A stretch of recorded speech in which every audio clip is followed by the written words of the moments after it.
Hey everybody, welcome back to the kitchen. Today we're going to be making peanut butter cookies from my grandmom's cookbook from 1987. So let's get started with what's going into this peanut butter cookie recipe. First we have a half a cup of white sugar, a half a cup of packed brown sugar, a half a cup of shortening, a half a cup of peanut butter. It's a lot of half a cups here.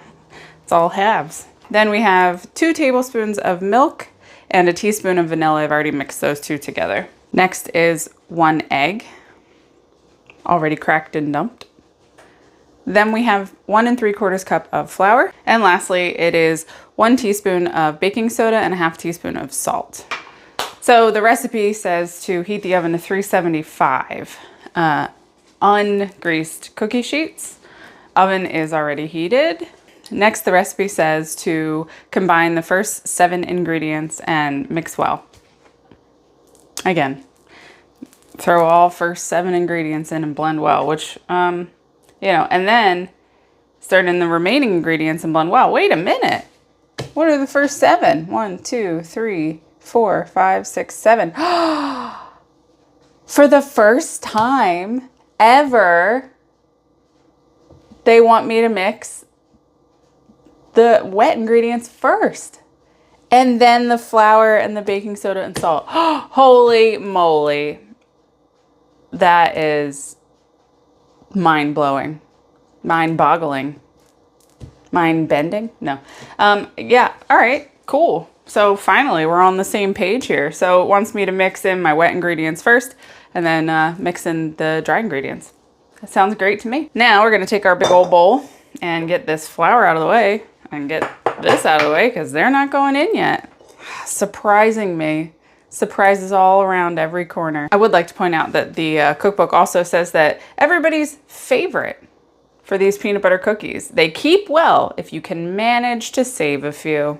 Ha ha. All right, so first we're going to start off with a half a cup of sugar. Next is a half a cup of the packed brown sugar.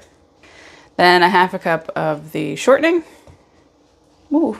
It's like a tower. Then the peanut butter, half a cup of peanut butter. I recently discovered that I am a Skippy peanut butter fan. I used to be strictly Jif, but I've come to learn that I appreciate Skippy peanut butter. That's what we're using. Skippy. You can use whatever kind you like. Don't matter, just peanut butter. All right, next is going to be the milk and vanilla. And then our egg. Now I'm going to blend well. I've definitely made peanut butter cookies a time or two. I enjoy a good peanut butter cookie. I remember that the peanut butter cookies were definitely something that my grandma also used to bring to functions and she had made before. This page is not quite as dirty though, so I don't think these were made as often as some of our other favorite recipes so far. But let's give this a blend.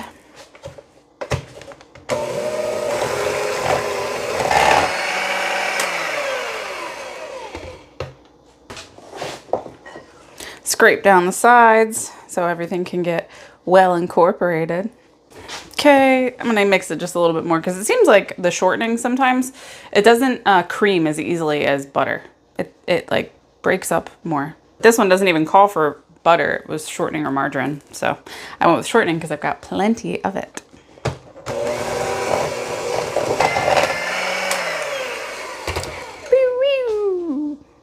Oh no, I used my whisk the other day and it's not clean. Huh? Oh, a fork. A fork, you big dumb dummy. So I'm gonna take my pretend whisk and my baking soda and salt and mix this into my flour and sift these all together until they are well incorporated. I'm making a mess. So now I'm gonna put in my flour, baking soda, and salt mixture into my wet ingredients and blend a little bit at a time.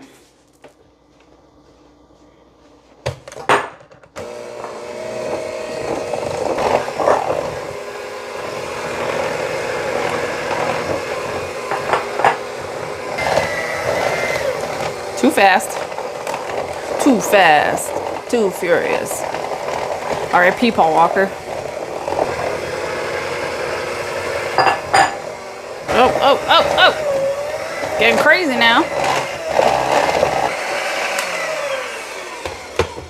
She's tried to get away from me there. I have a stand mixer. I have two, actually. I actually have my grandma's stand mixer, like her really old Sunbeam stand mixer. I haven't actually like tried to use that one ever. It's just more for nostalgia or hoarding, whatever you want to call it. I do have a stand mixer. I prefer a hand mixer, but that almost tried to get away from me. So this dough is a little bit tougher. All right, scrape down the sides so that way I can make sure everything is mixed together. Talking to myself again, I'm gonna scrape down the sides so I can make sure everything is mixed together. Do I need the fork? Oh, I do need the fork. That is right. And I need a little bit of sugar. So now that our dough is all finished, being blended, mixed, loved on, the recipe says, shape into 1-inch balls, place 2 inches apart on ungreased cookie sheet, and flatten in crisscross pattern with a fork dipped in sugar. We're gonna wing our 1-inch balls too, because I'm not gonna scoop them. It says I should get 36 to 48 cookies. Is that 1 inch? Is that an inch? What's the tip of your fingers, an inch? I don't know. All right, so there's 1, 2. I think we've figured out we can get about 3 across. Safely we can get about 3 across. So let's go 3 across and maybe 1, 2. Maybe I'm making them too big. 4 down, 3 across, 4 down. That sounds like a crossword puzzle. Maybe I should make up a clue. Blues Clues. Ah, haha. I touched the fork. I was like dipping the fork, and if the how's the fork going to sugar things if the sugar doesn't stay on the fork? Just had to big brain it. I dipped it on the dough first, so it got sticky, and then dipped it in the sugar. All right, now we're gonna crisscross applesauce. Oh, look at the pattern. They look so good. Peanut butter cookies are definitely something that I made when I was in high school too. Man, I'm trying to convince my kid to join cooking club. I don't know. I think the idea of him staying after school to cook and then eat when he could just come home and eat. You know what I mean? I don't think he's really interested. So our cookies, crisscrossed applesauce, ready to go in the oven. Crisscrossed, just crisscross pattern, dipped in sugar. You could also do, where is it?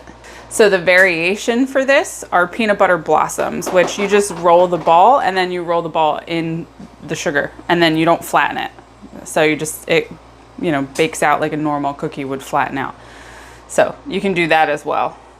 All right, so now that this pan is ready, cookies are flattened and sugared. I'm going to stick them in the oven that's preheated to 375 for 10 to 12 minutes or until golden brown. So we'll start with 10, work our way up if we need more time. It does say to immediately remove the cookies from the cookie sheet when they come out. That's tough though, because they're usually soft. We'll see what happens. So sticking this in and we'll be back when they're all done. So the first batch of cookies is out of the oven and somewhat cooled down. Impatient, sorry.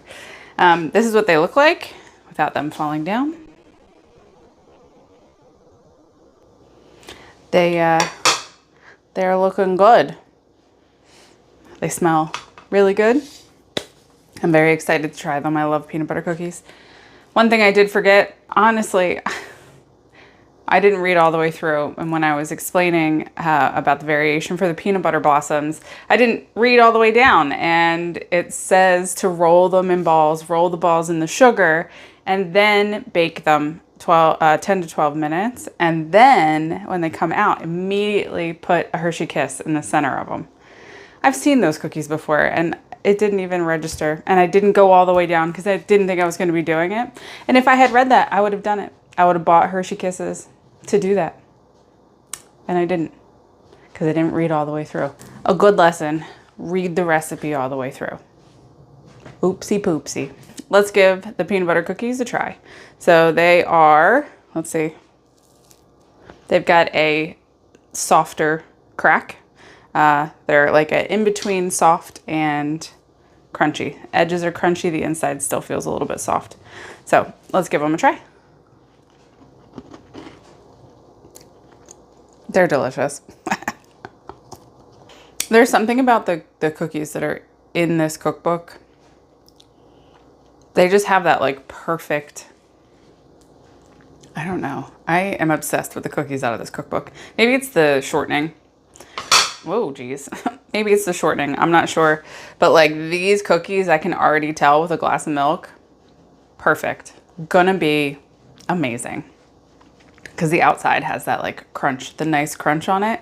So it's just gonna pull the milk right into the cookie right away, but not make it too soggy, I don't think. I'm excited for later. Because later, I have a date with some peanut butter cookies and a glass of milk. I'm gonna finish this. Sorry, talking on my mouth full.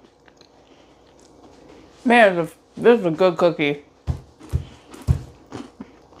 I don't know that I've ever realized how much I actually really like peanut butter cookies. Like I knew I liked them, but like I'm really having a good time eating this. I think I like them more than I thought I liked them. I've already said it while I was eating it, but that cookie's delicious. And honestly, I think any cookie we make from this book, if it's the kind of cookie you like, it's gonna be a really good cookie. There's just something about them. It's probably the shortening. I don't know, but it's delicious. That cookie is the bee's knees, and I'm gonna make that way more often now. So now that we finished our peanut butter cookie time, we're gonna get into what we're gonna get into next time. 'Tis the season for pumpkin, correct? Correct, because it is fall and there are pumpkins galore. Except this recipe calls for canned pumpkin, and I am perfectly okay with that because really I don't want to roast pumpkins. But I figure a lot of people are going to be looking for pumpkin recipes for the time being since it is the season. And this pumpkin recipe says it is deliciously old-fashioned. So exciting, old recipe. But I do have to match up with my nemesis again, pie crust. So we'll see. Hopefully it goes well. But let me show you the recipe.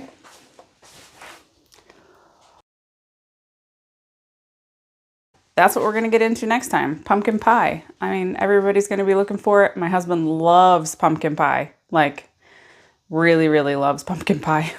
So that's what we're going to do. If you're going to make peanut butter cookies in the near future, make these because they are top notch. They're like some of the best peanut butter cookies I've ever had. So I definitely recommend. Like 10/10 recommend. Okay, I hope you had a great time hanging out with me today. Next time we see each other, we're going to be making pumpkin pie. So I'll see you next time. Bye.